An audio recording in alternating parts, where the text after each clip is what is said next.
know, the clouds have parted, the sun is shining, the birds are singing, and it's the final reveal for Dragula. This 1/24th scale slot car is finally ready to show its face in the world. Well, I guess any car made from a coffin is a little bit of a morbid subject. We are, of course, talking about Dragula. It's a star car that came on the scene back in the 60s. It was created by George Barris in a matter of 2 weeks because it was needed for the TV show Hot Rod Herman in the Munsters. Now, I realize that the Munsters was a TV show a long time ago, but it has kept alive and a lot of active interest from even really young kids because they get to watch it on Netflix, Prime, Hulu. It's a little strange because this show still is on TV, even though it was shot in black and white, which is kind of a rarity.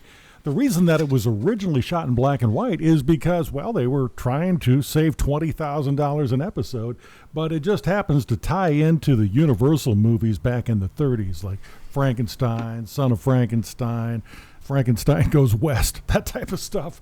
Here I'm giving you a shot at some of the bottles. We're mostly using Tamiya acrylic paints that are water-based. I originally had a name brand compressor that I gave to my son Landon, but decided that I would get an off-brand one for the tune of like $65, and that's including an air tank, because actually there's only about 3 places in the world that are now making on large scale these little compressors. So hey, they're all basically the same, just with different brand names on them. Look carefully at what I'm doing here. I'm using some gold leaf from Tamiya, and I'm pouring some of the thinner from Tamiya so it goes right up to the bottom lip, and that seems to thin this stuff very well. And of course, since it has these metallic filings in them, you really got to make sure that they are mixed correctly. And I use a little pipette for that. I just basically suck in and suck out, suck in and suck out, and it mixes it really well. Now, I have mixed some bronze into that because as I looked in the photographs of prototype number 3, it's a bit darker than this gold leaf. So I'm trying to recreate that kind of gold leaf, bronzy finish that was on the original. Now, in the original paint job, there were also kind of flecks of black to kind of make it look like it had been used or maybe just pulled out of the grave. So it's not really a perfect shiny coat. But we're going to actually end up putting a gloss coat over this because it kind of makes it look a little more finished. Here you can see the color's pretty close to what I'm seeing in this photograph. This is our first coat of this bronzy color, and I think it worked out pretty well. Now, let's go and start to paint the figure. Remember, we created this guy.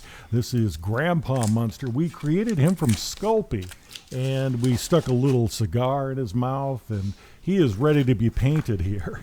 So I'm going to be mixing together a bunch of these colors too. I'm using some white, some buff, some light brown, and you'll see I'm mixing these together. I put them, now everybody has a different style, but I tend to put these into these little dishes here with the little parabolic domes in them. And then I just mix as I go. If something looks a little light or a little dark, I just kind of go in and take a little darker color and mix them together here. Now, it's going to look a little strange when you're first blocking in the color. It looks like, man, what happened? What went wrong? But as you start blocking in the color, you start seeing, yeah, okay, I see where we're going with this thing.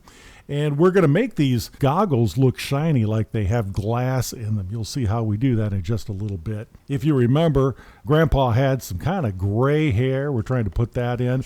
Now we're blocking out his little cape.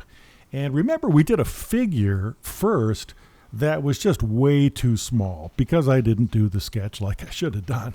But now we've kind of filled up the coffin. You figure his shoulders, yeah, it looks like he would fit pretty well. And I also matched it to some of the photographs with a driver in it. So this looks about right. Now we're assuming that he had these brown leather goggles.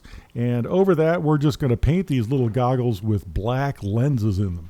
As this dries, it really didn't look quite as glossy as I thought it should, so I used some gloss to paint over it. That's after it fully dried, so we'll show you what that looks like. One thing I have noticed is most of the really good figure painters tend to not use Tamiya paints like this for figure painting. They tend to use the Vallejo colors, and I think that's because they stay liquid a little bit more. My son Landon was telling me that these kind of dry really quickly, and I can kind of see that here. Grandpa is presented in some real primary colors. Basically, it's black, white, and red. This is a little medallion that goes around his head, maybe from some past wars or something. Or maybe he was a baron. Or, hold it, maybe he was count. So you notice with this sculpture, he has kind of a craggy appearance, and that actually was intentional. It kind of gives him a creepier, almost undead look when you get up close. He's kind of pockmarked. It's kind of interesting when they make maquettes for movies or little miniatures. They tend to make them kind of loose at times because, as the matte painters back in the 30s noticed, if you paint them so they look photorealistic, they don't look quite as realistic in the movie. So they would back it off quite a bit. And some of the most popular and most effective of the matte paintings were actually really loose with wild brushstrokes and things. It just tends to look more real. I'm not a super fan of the Testors paints, but that's what my local hobby shop tends to stock. But I have found that this glossy and the dull coats work really nicely. And of course, I've used these tiny Testors bottles since I can remember. I was a little kid using these things. And one thing they're still really good for is they go over a lot of different materials and they harden to be pretty nice. Now, there is a real method to the madness when you paint these things in metallics or any other glossy coat. To make it really work, you got to work fast because the stuff starts setting up. And once it has started to dry, you're just not going to get that nice glossy finish. You're going to get something that has brush strokes in it. In some of the paints that I've used, they tend to dull out a little bit more than I wanted or tend to be a little more glossy than I wanted. I tend to go back in with this Testors gloss and matte finish. I'm using the gloss here on his goggles, and you can see they kind of light up, catch the light a little bit. When it's going to be shown through the canopy, I think you're going to be able to see this really well. And on the parachute that you saw there, I used it to dull down the parachute and then brighten up the straps on board. I tend to do most of my painting by airbrush over several coats because, as you can see, it seems that the first coat you put down tend to spit a little bit more and have a little bit more dust involved. So as I continue with coats, I use a really, really fine 2500 sandpaper. And between coats, I'll do a little bit of light sanding, and it tends to work out a little bit better. Here we're jumping into the handles on the side of the coffin, and I am using just some little plastic extrusions, one in the shape of hexagons, and the other is just simple sheet. I've cut out little squares, and that is going to be where the hinges are located. I have to do 4 of these things. So why didn't I make these handles before and put them on coffin and then paint them all together? Well, the reason being, if you try to spray with either a can or an airbrush, it's very difficult to get behind some of these objects. So if you paint the lower surface first, then make your other parts that apply, paint them, and then you can put them on and they'll look great. And then all the coats after that will be just fine because it's covered underneath them. Back when I was a kid, I used to just kind of take any little parts and put them up on the top of a spray can. Was the perfect place to spray anything. Problem was, if you use a spray can, it would just spray them right off of the top, down into the dirt or on the dust. Well, you know, it's taken a long time for me to get smarter about this. So I try to use these paint sticks. Instead of using double-sided tape, I will put some of this masking tape on and just kind of wind it backwards and then stick my parts to it. The thing that's really nice is when you're spraying, you can move the parts around instead of trying to move the can or the spray gun around. If you move the spray gun around too much, you're going to start getting spitting because that fluid's not going to be flowing correctly. So together, it works out pretty well. Here you can see a second coat is starting to look a bit smoother, and that was because I used this 2500 grit sandpaper that really helped to smooth it out. Now, to put on these handles, I used a little bit of a template here. I just cut it out of a sheet of styrene, and I put a little bend in it, so at least I know where these things go. I don't know how you are, but even when I hang a picture on the wall at home, if I hang 2 next to each other, I'll have one 2 inches higher than the other, or hanging way lower than the other. Won't notice it till I'm done. Well, that same talent goes to miniatures as well. So I try to measure things. I try to measure more than once and then glue it. Well, if you've been taking mental note, you'll notice that we have the gas tank in place. We have the casket handles in place, and now it's time to glue on those really cool organ pipe exhaust pipes. You can see now the reason that I put those big plates on the back side. It is a really good gluing surface for the inside of the coffin. And there we go. Check it out. Now look, I have put a drag or a wheelie bar on the back. The reason I've done that is because modern cars, if you really want to drag with this thing, you probably should have a wheelie bar. This one, however, is removable. You can pull that little wire and the whole assembly will pull out of the back, and then you'll just have the standard Dragula. I was hoping I could put this thing in. This is new old stock 1960s Cox Mabuchi motor. Now that was kind of the gold standard for me back in the day. If you wanted a stock motor, get a Cox motor. Well, the problem is this one, the bell is backwards. Well, we'll have to use that on another project sometime. Now we're about to put on the canopy. To make sure that that canopy stands high enough, I'm going to add a little bit of a spacer here. But because Grandpa Munster's cape is in black, I'm going to make that little spacer out of black styrene. And once I glue it in, you'll never even notice it was there. Here's a cool little trick. Whenever you put glass down, if you use a nice permanent marker on the bottom edge, it is going to look so much more accurate than if you just leave it the clear color. You'll see what I mean. And just to prove I'm too late smart, I'm finally putting on the glue with a stick rather than right out of the bottle. Good for me. All right, let's jump into the Supercharger air scoops. There are two of these, and they are very special to the Dragula prototype. They're kind of cut back like vampire teeth, which is kind of cool. Now, I spent quite a bit of time wondering how I was going to make these. I initially started by using a little bit of black styrene, and that proved a little problematic because you can't make it seem like it's a hollow thing, and you really need to. Another thing is, if you use the thinnest styrene that you should to make it look scale, it's going to be way too weak. So I think one great way to make this would be from brass. For this part, I'm using some very thin brass, which is 0.016 inches. Sorry guys, there's no metric size here. This brass from K&S Metals is very malleable, and you can make it even more bendable by heat treating it. And what you do is just basically blast it with heat until it's very hot, and then you quench it quickly in water, and it'll be considerably softer until you start doing a bit of bending on it, and then it work hardens over time, and you just retreat it.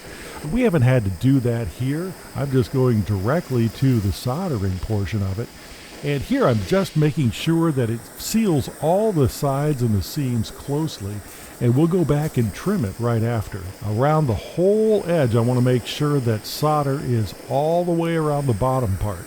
We're making a perimeter of solder because we want to make sure as we trim it, it's all closed in. And you'll see when you sand it, the silver solder and the brass just kind of blend together. Kind of a cool mechanical feel to it. I usually just show it as is with the silver and brass together because it looks kind of like the real thing that way. Once we get done sanding, and believe me, it probably took about 20 minutes to sand this thing. Then I took it outside, buffed it up a little bit, and sprayed it with some clear coat. Here is pre-spraying, and here it is after we sprayed the clear coat on. Now that is going to keep the thing from oxidizing. It'll still look like it's a nice polished part months and years in the future. The way I joined these two hood scoops together is with a piece of black styrene underneath.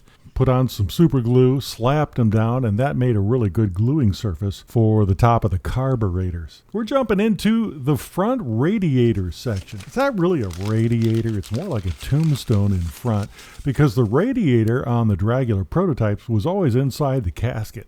Unfortunately, the placement of it made them run very hot, so there are very few of these running Dragula prototypes anymore, especially the early ones, because they don't want to craze the paint from all the heat. The newer ones that have been built seem to be a little bit better with the heat because they've been designed that way. They know there's a problem innate within the design. I've shown a few images of prototype number 3, which I believe is in New Jersey in a collection. The fellow that owns it now says he never really runs it because he has the signatures of George Barris, Al Lewis, Fred Gwynn on the casket itself, and those are considered priceless now because all of these guys are gone. He wants to make sure that those signatures stay in place and unharmed for future generations. This slot car uses a vintage space frame design, which really plays into the cool factor in my opinion, because the original concept from George Barris had a space frame, but for some reason they had to cover it up with kind of a blocky section in front. I actually like the original sketches best, and that's what we've recreated here. If you're wondering what special tool I'm using to cut this brass, don't put a lot of thinking time into it. Basically, they're kitchen shears that I borrowed from my wife, the lovely Pamela of Anderson, South Carolina. Don't tell her. When she cuts her pizza, it might be a little bit more difficult. Well, what are these crazy little boxes that I'm working on? Well, these tiny little things are the lanterns that go on the front. And we are talking these things are really tiny and very fidgety to make. I've cut them out. You can see the little cross-shaped piece. That was done using a template, and then I'm cutting them out and using solder, basically slathering solder all over the exterior of these. And to get all the extra solder off, all you got to do is heat it up, hit it hard on the little steel block that I'm using, and all that extra solder just pops off. Makes sanding a lot easier. I've put in some little notches to make mounting easier and more stable. And now for the presentation of Dragula.